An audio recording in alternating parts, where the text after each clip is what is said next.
O Paulo andava muito sozinho e encomendou na Temo uma tal de Cherry 2000. Vamos desembrulhar isto juntos. Até já. Vamos desembrulhar juntos, mas só eu é que uso, Daniel. Não sei, eu acho que esta edição é lavável. Vai à máquina. Tens a certeza? Não. Sei. A do filme sei que não. Tu queres experimentar, já percebi, ok. No futuro distópico de desertos e baldios, onde toda a chungaria dos anos 80 se desenrola, nasce mais um road movie com toques de Mad Max, mas aqui com uma cereja no topo do bolo. Cherry 2000, em Portugal conhecido como A Boneca Mecânica, tem Melanie Griffith, aqui numa versão feminina de carne e osso, com cabelo vermelho, muito antes de Mila Jovovich, e com pouca paciência para robôs femininos concebidos para amar. Daqui a pouco temos o regresso da rubrica do José Santiago, o Direto para Vídeo, mas por agora quero dar as boas-vindas ao nosso amigo Ricardo Machado, de quem já tínhamos muitas saudades. Olá, Ricardo. Ora boas, tudo bem pessoal? Como é que estão? Viva, Ricardo, bem-vindo novamente. Todos em forma. A última vez que estiveste cá foi para falar de... Mad Max? Não. Essa já foi há muito tempo e também foi com ele, é verdade. Mas foi antes foi muito depois disso, foi Western Spaghettis. É provável, É sim, verdade. com o grupo da malta que foi a Almaria. Essa foi a última vez e, claro, e também tivemos a falar então da trilogia do Mad Max, a quando do lançamento do Fury Road. Aí, pois já foi há quase 20 anos. 10, não, quase 10 anos, foi em 2015, acho eu. Portanto... Mad Max porque este filme tem várias referências a esse universo de George Miller. Nós já não estamos em uma trend do género após-apocalíptico. Tu tens assim uma veiazinha ou uma inclinação para esse género.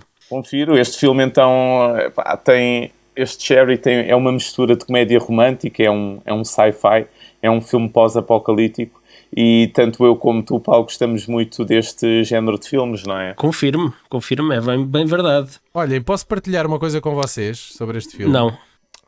Anda lá, posso? Pronto, a falar com essa vozinha, vá lá. Eu era muito gaiato e estava a passar os olhos num filme qualquer, muito estranho, que estava a dar na RTP. E eu tinha só a memória de ser um tipo que estava a fazer amor com uma moça muito esbelta e de repente a moça avaria. A moça começa a dar choques. Qual torradeira? O que é isto? É um robô! A mulher é um fembot! Tinha essa imagem estava-me aqui impregnada na cabeça, já, se calhar há 30 anos. Certo. E eu já tinha, e eu não conhecia, eu nunca tinha visto este filme, este Cherry 2000. Até agora, mais uma vez, até agora. Vi nessa altura. Okay. Eu acho que não o vi todo. Certo. Vi os primeiros minutos e aquelas imagens foram suficientemente fortes para me marcar na altura e para eu nunca mais me esquecer. Eu já tinha o palpite que pudesse ser este filme, pela sinopse, pelas imagens e pelo facto de se ter tornado um filme de culto. Mas só agora, quando finalmente vi o filme, para preparar este podcast e o filme estava a começar, era este filme, sim senhora. Eu vi este filme a primeira vez em televisão também quando era muito pequeno e gravei-o numa cassete VHS. Uma das coisas que me ficou mais icónicas na memória foi mesmo essa parte de eles estarem a atravessar suspensos na grua a tal mina. Essa parte e a outra que depois eles escorregam, escorrega, parque aquático. Sim. É quando o carro desce para aquele tubo enorme. Foi assim as imagens que me ficaram mais na memória. Everybody's looking for love. Some never find it. Honey? Kiss me. Others have all the luck.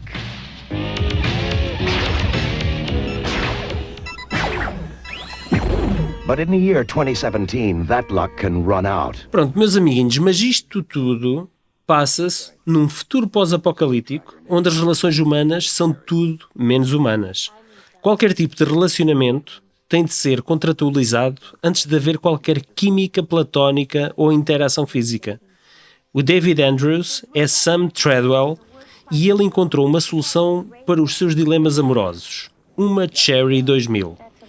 Mas infelizmente, numa noite de paixão ardente e molhada, a Cherry 2000 prova que não é à prova d'água, colocando Sam numa tortuosa travessia do deserto para encontrar outro chassis de uma Cherry 2000.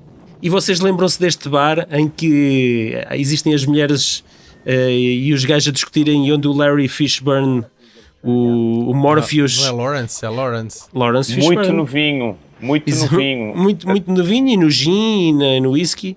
Era o advogado dos... Estas dead jokes de Paulo Fajardo. Daniel, foi uma oportunidade e eu fui lá. Pronto, ok.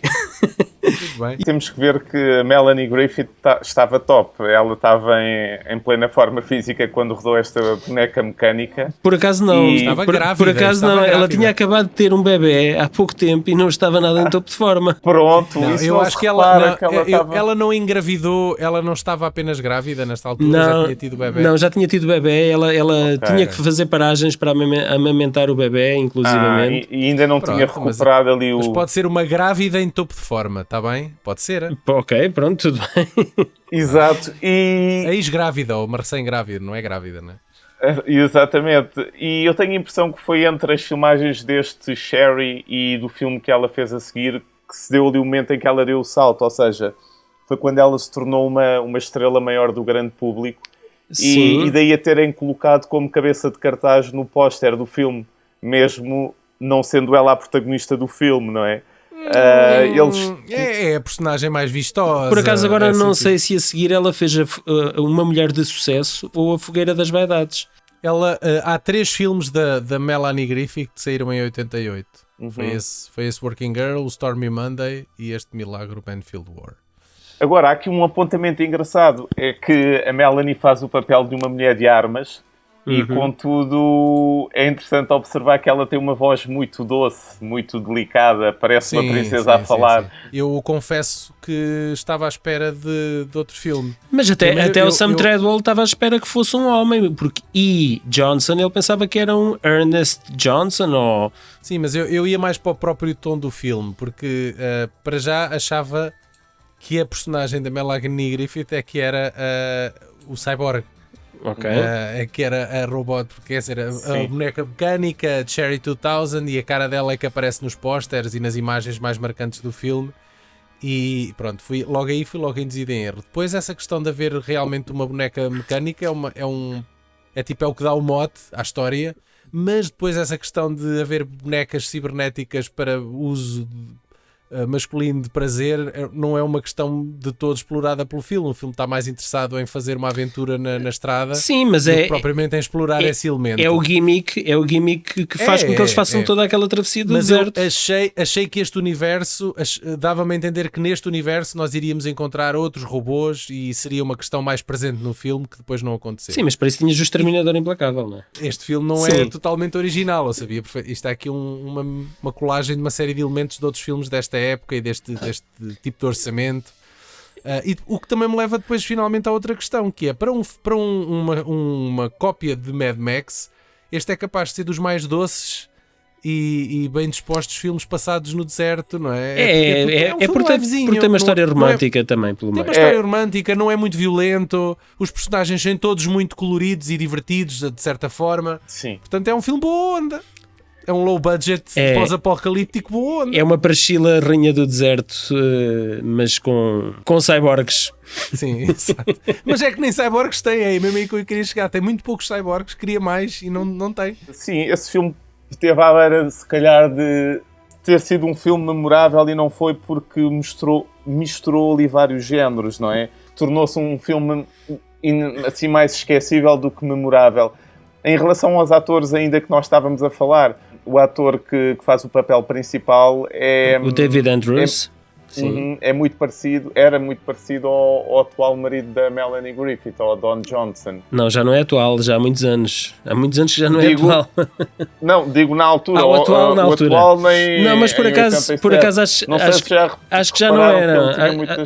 Mas eu acho que já não era, porque o bebé que ela tinha acabado de ter era de outro ator, era daquele gajo de um outro em que ela só teve Scarface. 2 anos, é isso? É um gajo que entrou no Scarface, pá, que eu agora me estou a esquecer do nome, pá. Se houvesse internet para ir Ok, ver. mas eu acredito que a Melanie deve ter tido ali uma paixão muito grande pelo Don Johnson, tanto que ela teve com ele 2 vezes ao longo da sua vida, não é? E foi o homem com quem ela teve imagino mais. que tenha estado mais. E foram, Mas é sim. assim. Não, o estado é relacionamento, não é? Sim, É isso que eu sim. queria dizer. Ela tinha acabado de ter um filho do Steven Bauer. Por acaso, esse Steven Bauer é o homem com quem ela teve menos tempo num relacionamento. Tu sabes mesmo muito sobre a vida amorosa da Melanie Griffith. Sim, eu estive a fazer o Tu és um trabalho de casa stalker, para este és um filme. stalker. Ah. Ok, pronto, trabalho de casa. Ao Muito contrário bem. do Paulo, que vem para aqui falar de filmes e de coisas de atores. Como é que era? Como é que era? Deixa-me aqui ir à À frente internet. de um computador com este tipo de dúvidas. Atenção, existem aqui alguns atores que eram relativamente conhecidos. O Larry Fishburne, ou Lawrence Fishburne, tinha entrado no Apocalipse Now. Ele tinha na altura apenas 16 anos quando entrou no Apocalipse Now. Mas nós temos aqui um elenco onde temos o Brian James, também entra aqui num pequeno papel, e temos o Robert Zedar, que toda a gente deve conhecer. Talvez não se lembre do Robert Zedar, do nome dele, mas toda a gente se lembra do queixo quadrado dele. Queixo quadrado com um furinho ali a meio, que mais parece Exatamente. um cozinho. Exatamente. E entrou no Samurai Cop, que é provavelmente o filme mais conhecido dele. Querem que eu fale aqui da banda sonora deste filme? Claro que queremos, claro que Do queremos. Basil Polidori. Exatamente, do nosso Sabes, amigo Então, sabes Basil que Polidori. sabes que na semana passada nós também falámos na semana passada, desculpem, no episódio passado também falámos de Basil Polidori à conta do Under Siege 2. É o tal compositor que tem vários géneros de filmes, como o Conan o Bárbaro, a Lagoa Azul, o Robocop 1 e 3. A Lagoa Azul. Exatamente. Ele era um tipo muito versátil e dinâmico, Daniel. Estas bandas sonoras ficam no ouvido destes filmes, mas neste do Cherry 2000 não... acho que foi quase mais um trabalho de encomenda e que o homem não estava muito inspirado, o nosso Basil, para neste filme. Olha, mas eu posso aqui acrescentar alguma informação. Eu não sei se vocês sabem, mas a primeira edição, isto não teve muitas edições, a banda sonora, físicas, foram feitas apenas 1500 cópias e tornou-se num objeto colecionável dificilíssimo de encontrar. Foi para aí da Varese Sarabanda ou assim? Ou Exatamente. La Records. E bastante dispendioso, eu acho que foi da Varese. E chegou a custar $2.500 a unidade. Mas Uau. isso é daquelas que foram lançadas mais recentemente? Não, depois, passado muitos anos, voltaram a fazer novas edições. Eu estou a dizer é que a primeira edição, que teve apenas 1500 cópias, que foi a única edição durante muitos anos, e depois, fora do mercado, já mercado de segunda mão, num leilão, chegaram a vender uma cópia desta banda sonora por $2.500. Mas depois, mais tarde, acabaram por fazer Foste tu, outras. Paulo? Não fui eu. Infelizmente não tenho dinheiro para estes leilões. Mas olha, nós estamos aqui a trocar a ordem toda disto, pá. Ainda Epá, não o que é que falámos isso do filme. interessa? Assim, o Daniel que depois edita essa Que merda, não é? O que é que isso interessa? pá. Daniel? Então, Olha, fala-me a história. no filme, pá. Pronto. Fala-me no filme. Então vá. Porque é que vocês gostam de... Ricardo, porque é que tu gostas deste filme? Temos de falar nas cenas, nas perseguições. É Exato. isso. O filme, apesar de ser low budget, os gajos têm um aparato imenso Tem, sim, de senhor. perseguições de carros em verdade. sítios Para começar, a história passa-se no longínquo ano de 2017. 2017. Pois é. E Sam e a Johnson têm de ir até à Zona 7, que fica onde? Em Las Vegas.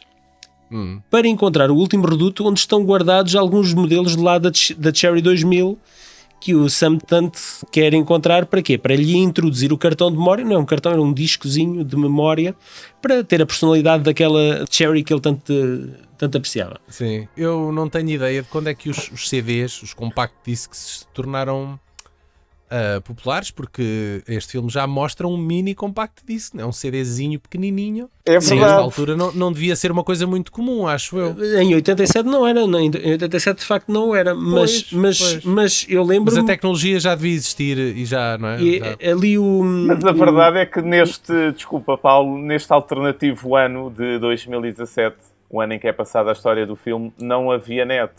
Ou seja, eles esqueceram-se de incluir a parte da informática, do digital neste filme, já repararam? Ou seja, temos Não, então- isso não está, não é. Isso acho eles que não é. não- isso- Subentende-se de alguma forma. subentende-se que Eu acho possa que sim. existir uma rede. Sim, subentende-se. Ou que terá existido e após a guerra nuclear, ou o que quer que seja que tenha deixado aquele mundo daquela forma, que Foi tudo pelos ares. foi tudo pelos ares, não é? Por isso é que está Ok. tudo em armazéns e em zonas que estão off-limit. e que são controladas, por exemplo, aqui a Zona 7 é controlada pelo maníaco Lester, que é interpretado pelo Tim Thomerson, da saga Trancers, que eu tanto gosto, e que aqui é uma espécie de warlord e vai dificultar a vida ao Sam e à E. Johnson. Pelo caminho, eles encontram um aliado, que é o Jake Six Fingers, que é um tracker já reformado, que é interpretado pela antiga estrela do género western, Ben Johnson, e que eu tanto gostei de o ver num filme, completamente fora. Ele era um peixe fora d'água ali naquele filme, porque nunca imaginaríamos vê-lo num filme daquele género, vá. E a nossa Cherry de 2000 é interpretada pela lindíssima Pamela Gidley, que infelizmente já faleceu, e faleceu até bastante nova. E que tinha sido algo como Miss Universo pouco tempo antes da rodagem deste filme. Olha, não sabia disso. É verdade. Mas a malta talvez se lembre dela na série Pretender e no filme Estrada para o Inferno do A.T. de Jong. Que ela também ela não tem uma filmografia muito vasta e também não são títulos assim muito conhecidos. Ela manteve-se assim em produções muito low profile. A série Pretender acabará por ser assim a coisa mais relevante na carreira dele, muito honestamente. Sim. Essa atriz, por acaso, acho que foi muito bem escolhida, porque lá está, a personagem dela não tem profundidade nenhuma, não é? Mas o que é que estás a dizer isso? Estás a dizer isso da rapariga? Não, estou a dizer que como perfil... Está a dizer da personagem. Da personagem, sabe? É um cyborg que aparece um bocadinho... Mas em relação à atriz, eu acho que ela foi bem escolhida a nível de perfil visual, porque... uma pele muito limpa, muito bonita, e ela maquilhada realmente parece uma boneca mecânica, não é? Uma das cenas preferidas do filme para mim é quando o tipo vai à procura de uma boneca alternativa, tipo, lá na oficina, não é? Ele mostra-lhe lá uma série de variantes de mulheres possíveis. Sim. E é muito giro. Tem lá tipo a secretária, tem a mulher que limpa a casa e que trata... sim. E os vários fetiches. Os vários fetiches, sim. É muito giro. E por acaso... numa espécie de carril. Aquilo parece que era o carril do maquinista que estava ali montado. Eles aproveitaram e deslocam-se ali pelo pavilhão enquanto vão vendo... E vocês aperceberam-se do easter egg no início desse travelling? Dois easter eggs que estão nesse... Então... No início, mesmo logo no início, estão dois robôs, que é de filmes clássicos de sci-fi, que é o Robbie the Robot do Planeta Proibido e o Gorth do Dia em que a Terra Parou. Sim, para mim eles filmaram aquilo no mesmo armazém onde aquilo estava arrumado. Foi só usar. É verdade, estou recordado disso. Mas olha, Daniel, aqui em relação às referências de Mad Max e às sequências que temos neste filme, há várias. Destaco aqui, por exemplo, quando a personagem da Melanie, quando ela pega no carro a primeira vez e nós temos assim um plano insert do tabuleiro do carro. Faz lembrar o nitro que havia no carro do Max. Quando ele liga. Sim. E depois temos também quando ela olha pelos binóculos, quando eles já estão naquela mina, sim. E ela olha e vê os vilões ao longe a fazerem tropelias. Sim, como no Mad Max 2. Exatamente. Mas, todavia, lá está. As sequências de ação deste filme estão uma milha de distância das cenas de ação dos filmes do George Miller. Sim, mas nota-se que há ali alguma inspiração no Mad Max 2 eles tiraram em particular. Aquilo foi filmado, acho, no deserto do Nevada, não é? Sim. E ao contrário do que possa parecer, fazia frio como ao caraças. Tem aquelas cenas lá na Hoover, na barragem Hoover, não é? Na conhecida barragem Hoover. E tem lá depois toda uma sequência do carro, para além daquela sequência em que o carro está pendurado, que eu acho que é uma cena de ação assim até bem concebida. Sim. Tem depois o carro a ser largado para dentro de um fosso enorme, de um silo, não sei o que é aquilo. Sim. É uma conduta. Considerando o orçamento deste filme, houve ali assim uns toques de inspiração, sim. Dar assim alguma distinção a estas sequências. Essas cenas de ação, Daniel, que para além de estarem muito medíocres, elas... Achas? Sim, eu acho que... Mas tem depois também tem bastante o tom dos filmes dos heróis da ação, daquele período dos anos 80, tipo o Comando ou tipo o Rambo. Essa cena em que tu falas do carro a atravessar lá a mina, aquilo é um Ford Mustang e que está suspenso numa grua. Eles, os bons, acertam nos maus e os maus que, Nunca acertam em que até nada. estão em melhor posição de tiro nunca acertam neles. Síndrome de Stormtrooper, exatamente. Eram todos Stormtroopers. Eu, muito honestamente, eu mas é eu isso, gosto das cenas de o facto ação. de ser um tom de comédia aligera um bocado esta questão Sim. das cenas medíocres que tu dizes. Eu não acho. Eu também não achei que fossem medíocres. E eu acho que o filme, nota-se que é um filme de baixo orçamento. Aliás, ele custou 10 milhões na altura, 10 milhões de dólares, mas eu acho que ao longo dos anos conquistou aqui um estatuto de culto, nem que seja de um nicho, tanto é que nós ainda nos lembramos bem deste filme e estamos hoje aqui a falar nele. Eu acho que com estes 10 milhões eles fizeram render muito bem o peixe. Tem um elenco memorável, com personagens memoráveis. Este filme nunca, ou seja, perdeu dinheiro, ele nunca... o que ele fez em box office, em bilheteira... Opa, diz aqui nunca 14 mil dólares. Aliás, eu nem sei se este filme não foi direto para vídeo. Se calhar até foi. Eu não sei se... Não. Ele teve estreia, sala. teve em sala, mas foram poucas salas. Mas leva-me aqui a pensar se houve algum trabalho de coordenação duplos. Ou seja, eu explico melhor. Duplos houve com certeza, não é? Pelo menos aqueles que substituíram os atores quando eles estão suspensos lá no carro. Exatamente. E eu acho que essa cena foi bastante complexa de filmar na altura, precisamente porque para encontrarem uma dupla mulher para fazer a cena. Agora aquilo que me leva a pensar é se terá havido, para além desses duplos que substituíram os atores principais, por exemplo, nessa cena, se terá havido aqui um stunt coordinator a dirigir as cenas de ação. Lá está, as cenas de ação com tiros, o carro a passar a barricada lá no início, é que aquilo está tudo muito rasca, está muito fraco. Quando o protagonista está lá no Sky Ranch, o que é aquilo do Sky Ranch, e dá uma pera lá no mauzão que o aborda durante a noite quando ele se tenta escapulir, aquilo está mal feito, está mal filmado. As cenas de ação acho que são muito... Eu não achei que fosse assim tão doloroso de ver. Eu também não. Quer dizer, obviamente tu percebes os truques nestas sequências, tu sabes mais ou menos como é que estas coisas são feitas. Sim, mas assim, o realizador, o Steve DeJarnat, não é um realizador de ação. Eu não acho que as cenas de ação, as que há, que estejam mal feitas ao ponto de fragilizarem o filme ou a história. E eu, quando me recordo deste filme e das cenas de ação, não o sinto dessa maneira, até porque o barómetro para aquela época, para meados dos anos 80, eu acho que eram cenas de ação perfeitamente aceitáveis para um filme de série B. Dou o meu braço a torcer. Eu quando o vi, e tinha menos de 12 anos, eu também já achei muito tudo mal. Não, achei muito engraçado o filme. O que aconteceu foi agora quando o vi, pronto, para mim envelheceu mal, não custou muito a ver, principalmente as cenas de ação. Queria perguntar-vos aqui, saber a vossa opinião aqui de duas notas que aparecem neste filme, duas sequências. O que é aquilo quando ele acorda no Sky Ranch, o nosso protagonista? E está lá uma ex-mulher ou uma ex-namorada, é aquilo? Aquilo é uma coisa muito esquisita de facto, mas é assim, aquilo é um warlord que tem um harém, não é? Basicamente ele controla aquela região e tem um harém, e aquilo é uma coisa muito colorida, aquilo faz lembrar as cores do Miami Vice, só que no meio do deserto. Ouve lá, eu acho que aquilo era para ser espalhafatoso e foi a direção que eles quiseram dar à coisa. E o Tim Thomerson era de facto um tipo muito versátil. Eu causa-me muita estranheza que ele nunca tivesse passado da série B. Porque ele é um ator bastante sólido, tem um rosto muito marcante, muito fixe. Eu gostei muito da interpretação dele.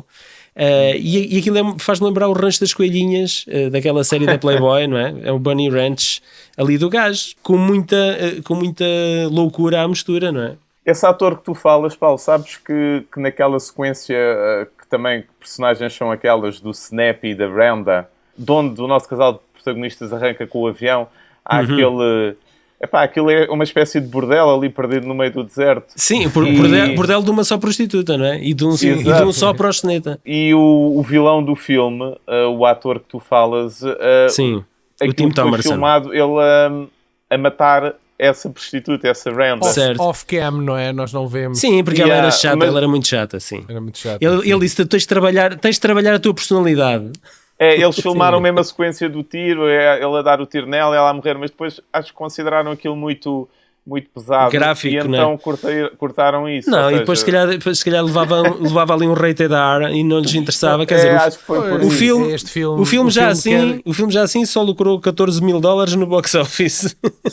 Se ainda não- cortassem não- parte do público. Não é? deu nem para pagar ao catering. E então se mostrassem o tiro, opá, acho que nem $6 os gajos iam ter. Yeah. Mas é assim, o Tim Thomerson já fez de Cyborg também no Nemesis do nosso querido Albert Pyun. Pronto, eu só queria caralho. realçar isso.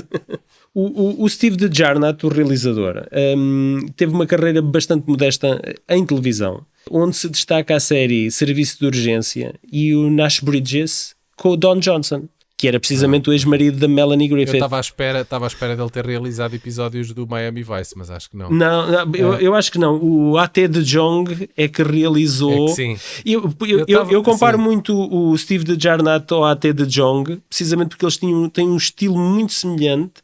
Tem uma carreira muito low profile, mas tem um estilo muito semelhante. Este Steve DeJarnat escreveu, não realizou, escreveu sim Jarnat. um episódio dos Fecheiros Secretos. Eu sei que tu ias falar nisso. E ainda por cima é um dos episódios mais fracos da série toda, A sério. que envolvia aliens a raptar animais de um jardim zoológico. O José Santiago, como é seu apanágio, voltou a tirar do seu videoclube pessoal Da cartola, da sua filme. cartola. Isso que é filme, quase uma edição magia. em DVD, em Blu-ray, não sei, estou curioso para ver. Em uma De um Matic. filme de Hong Kong que envolve fembots.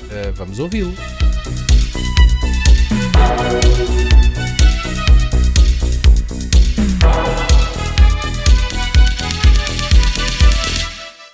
Olá e sejam muito bem-vindos ao Direto para Vídeo. O meu nome é José Santiago e hoje trago-vos uma escolha direitinha dos arquivos de Hong Kong. Falo-vos do filme Robotrix, lançado há pouco tempo, há menos de um ano, pela 88 Films no Reino Unido, aqui em Blu-ray, numa edição de luxo. Eles andam a recuperar alguns dos filmes de categoria 3 de Hong Kong. E o que é que são estes filmes de categoria 3? São basicamente filmes produzidos em Hong Kong que são o equivalente ao nosso maiores 18, mas enquanto que no resto do mundo maiores 18 é uma classificação dada a priori, normalmente em Hong Kong nos anos 90 as produtoras já faziam os filmes com a intenção de ser categoria 3 e por isso, e para ganhar essa distinção, eles tinham que se ceder em violências, ceder em nudez, ceder em sexo e muita badalhoquice que pode não ter nada a ver com estas três coisas e por isso podem ser tão imprevisíveis quanto aquilo que eu gosto que eles sejam. Robotrix é um filme com uma história demasiado complexa para aquilo que é. Ele é um filme, é uma comédia de ação com elementos de erotismo, muitos elementos de erotismo, e fala-nos de um cientista louco que decide transferir a sua consciência para um cyborg assassino de forma a poder matar um outro cientista que está em Hong Kong.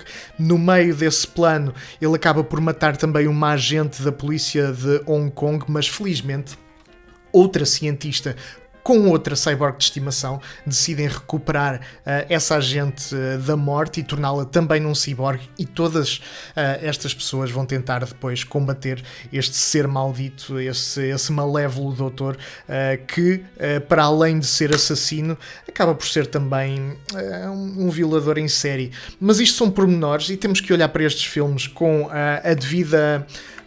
o devido afastamento que devemos ter de um filme daquela altura, de um filme daquele contexto.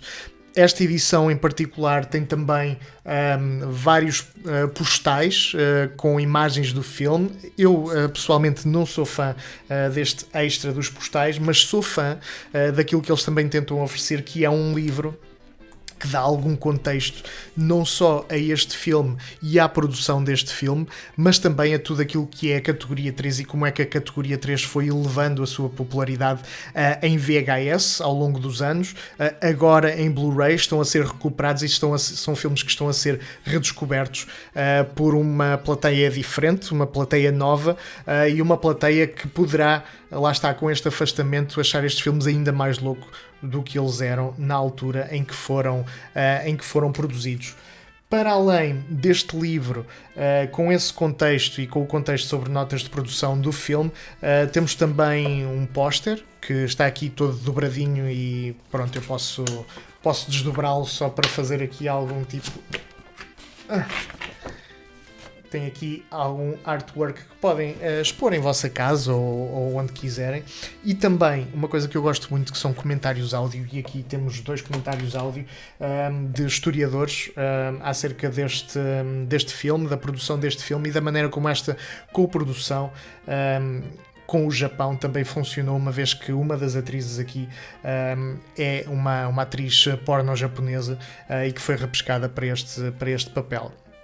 Sem mais demoras, fica aqui esta minha sugestão para este Robotrix. Espero que ainda possa ser possível comprá-lo no site da 88 Films e deixo-vos também com o VHS Podcast, o melhor podcast nacional, se me permitem, e com essas 2 grandes vozes. Muito obrigado, até à próxima e continuem a ver filmes, comprem filmes onde quer que possam, mantenham o formato físico do cinema vivo.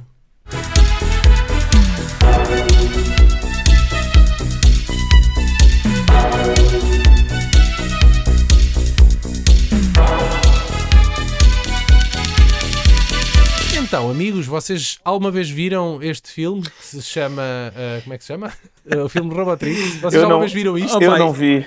Então, mas voltando aqui ao nosso Cherry 2000, eu tenho aqui esta informação que se calhar vocês não sabem, mas este filme estreou em Portugal no Fantasporto. Olha, 1 de fevereiro. Não sabia, e eu que sou É uma novidade para um mim fãzéssimo do Fantasporto, não sabia disso. Não estiveste na edição de 1988, então. Pois não, pá, ainda estava na segunda classe nessa altura. Não, na terceira classe, estava na terceira classe. Pronto, epá, estava nomeado para melhor filme, curiosamente, nessa edição, mas perdeu para um filme chamado A Chinese Ghost Story. Sim, conheço bem esse filme, sim. Muito bom. Muito E bem, perdeu bem, muito bem. perdeu bem, sim. Olhem, eu gostei particularmente do final deste filme, em que quando o Sam Treadwell, depois de toda aquela epopeia em busca dos chassis de uma série 2000, encontra o amor verdadeiro afinal numa mulher de carne e osso, Cabelo, não é? e de cabelo vermelho. Sim. E de cabelo vermelho. Eu adoro o preciosismo. Quando ele quer, tipo, despachar a Sherry, ele pede-lhe, olha, vamos buscar uma Pepsi no meio do deserto. Uma Pepsi no meio do deserto. A última Coca-Cola do deserto. Não, esta né? é a última Pepsi do deserto. Opa, e é fantástico. Coita, eu tive pena dela aí nessa parte, admito. Mais recentemente, o realizador e a assistente de produção aqui do Cherry 2000 criaram um GoFundMe para fazer um documentário de bastidores chamado Tales from Zone 7 e que está incluído no disco da mais recente versão restaurada do filme. E são 150 minutos de making of. Olha, eu sou gajo para ver isso. Sim, Para os verdadeiros fãs. eu teria Sim, é curiosidade. verdade. Porque o Na mais making of recente que há é muito... Nem 15 minutos de duração tem, o que existe. Sim, mas isto há de ser um deep, Portanto, há de ser um deep mais-valia. dive. Eles voltaram a reunir grande O parte do elenco e elenco, fizeram sim.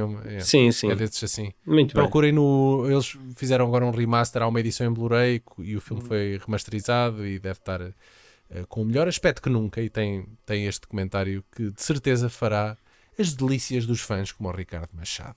E eu. Vamos agradecer ao Ricardo Ah, Machado sim, por sim. ter juntado a nós. Oh, Foi Obrigado, um gosto ter-te eu. de volta. Ricardo, É sempre um prazer. e fala-nos um bocadinho daí dos teus próximos projetos ou os teus trabalhos, onde é que nós vamos poder ver aí uma das tuas próximas curtas. Aliás, tu tens um telefilme da RTP que já não há de faltar muito para estrear, não é? Verdade, esse telefilme é possível que passe antes do que eu estava à espera, porque ainda agora há cerca de uma semana contactaram-me para confirmar 3 nomes lá da ficha técnica. E, Um deles é o meu, espero. exatamente, perguntaram quem é que tinha sido o rapaz que fez lá o plano de drone. Yes! E disseste-lhe, eu estou no E o IMDb, quero Louro, esse crédito. exatamente. E Muito bem. então é bem possível que esse filme que realizei passe na RTP ainda este ano.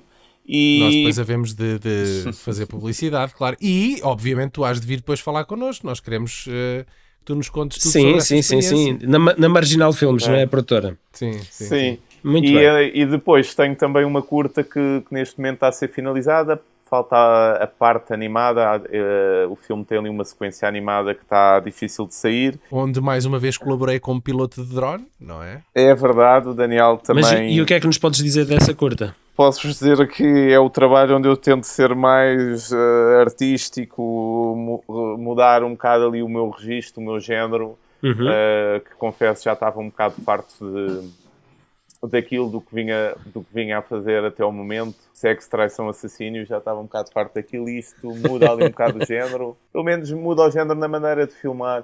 E depois a nível de projetos para o ano que vem, sim, a ver se gravo aí mais uma curta de época, que já anda há alguns anos atrás a tentar filmá-la e não consigo, mas para o ano que vem a ver se sim. Muito bem. Já sabes que podes contar connosco, seja para planos de drone ou para pessoas a morrerem de costas. Sim, o Daniel tem contribuído em alguns, desde a equação divina que tem contribuído. E não só com planos de drone, ele fez câmara numa curta que eu realizei. Exatamente, Muppet Face. É isso. E eu, desta vez, motivado até pela temática deste filme, não é? Da inteligência artificial, de alguma forma, decidi pela primeira vez, ok, vou então, pegando nesta mote, fazer um fecho, pedindo ajuda ao ChatGPT para fazer um fecho do VHS.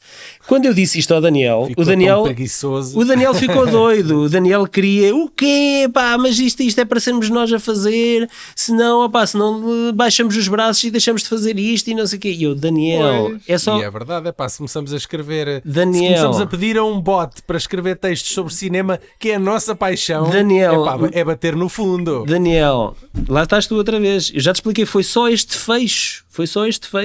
Então vá. Não é absolutamente mais nada. Tudo o resto tu já sabes que sai daqui do interior do nosso âmago e da nossa paixão. O que é que a Skynet te disse? É isso. Então eu só perguntei ao ChatGPT, ajuda-me a fazer um fecho para o VHS sobre o filme Cherry 2000. E o ChatGPT quis fechar isto desta seguinte forma. E assim chegamos ao fim de mais uma viagem ao futuro, como só os anos 80 conseguiam imaginar. Cherry 2000 pode não ser uma obra-prima da ficção científica, mas é um daqueles filmes que nos lembra porque é que adoramos revisitar estas pérolas VHS. É exagerado, estranho e com mais coração que talvez merecesse. Se gostaram do episódio, partilhem, comentem e deixem aquele abraço digital. Até lá, fiquem bem e lembrem-se, nunca subestimem o poder de uma Cherry, principalmente se for 2000. Bem, eu vou-vos dizer uma coisa. Não está mal, Eu acho que eu nunca fiz um melhor do que isto. Eu acho que isto foi...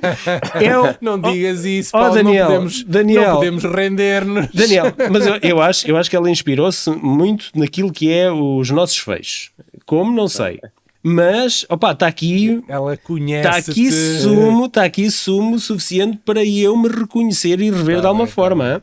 Mas olha, agora, tinha sido mais giro tu leres isso e dizeres, então malta, gostaram? Que maravilha. Mas não fui eu, atenção. E depois revelavas. Mas olha, mas eu tenho aqui uma última relação. Independentemente de ser inteligência artificial, eu gosto de agradecer no final e eu disse, muito obrigado, está ótimo, foi o que eu disse.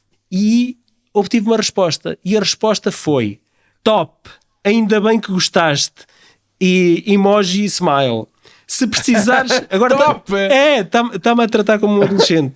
Se precisares de ajuda... Adolescente? Os adolescentes não dizem top, meu. Bem, não os sei. boomers é que dizem. Então vá, boomer adolescente. Estás todo trocadinho, meu. Os velhos é que dizem top. Mas espera lá.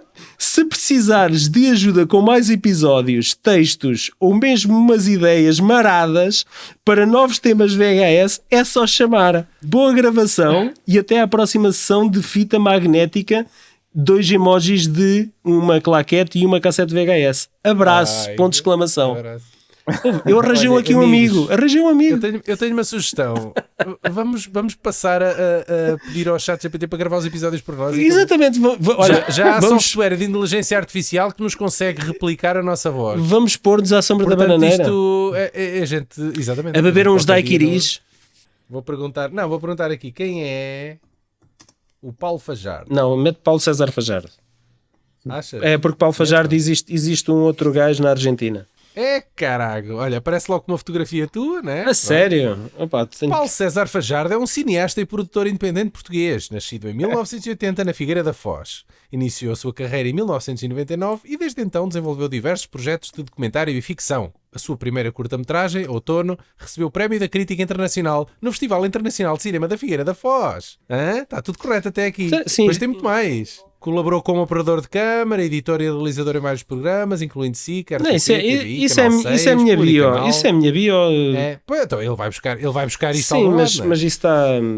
Além disso, em 2012, co-apresentou, já está a pôr isto no passado, o podcast VHS, considerado o podcast de cinema mais antigo em Portugal, que foi premiado com o Prémio Pods em 2025. Olha, já está aí. Quem é o Ricardo Machado? É um realizador, argumentista e produtor português, nascido em Lisboa em 1983. Destacam-se os filmes Muppet Face, um slasher sobre a origem de um assassino em série, e Equação Divina, que venceu o prémio do público no Madeira Fantastic Film Festival. Atualmente está a desenvolver o projeto 1916, um tríptico de curtas de época, e continua a explorar os géneros de terror e fantástico cinema português. Ouça, Ele sabe o nome isso é um disto que tu segredo. nos disseste há bocado. Eu pensava que isso era um segredo. Onde é que tu já falaste sobre isto? Eu coloquei essa informação, isso é muito recente, foi para aí há uns 15 dias que eu coloquei na minha biofilmografia no site da Carel Filmes, essa história de 1916, e ele foi buscar, olha que engraçado. Muito bem.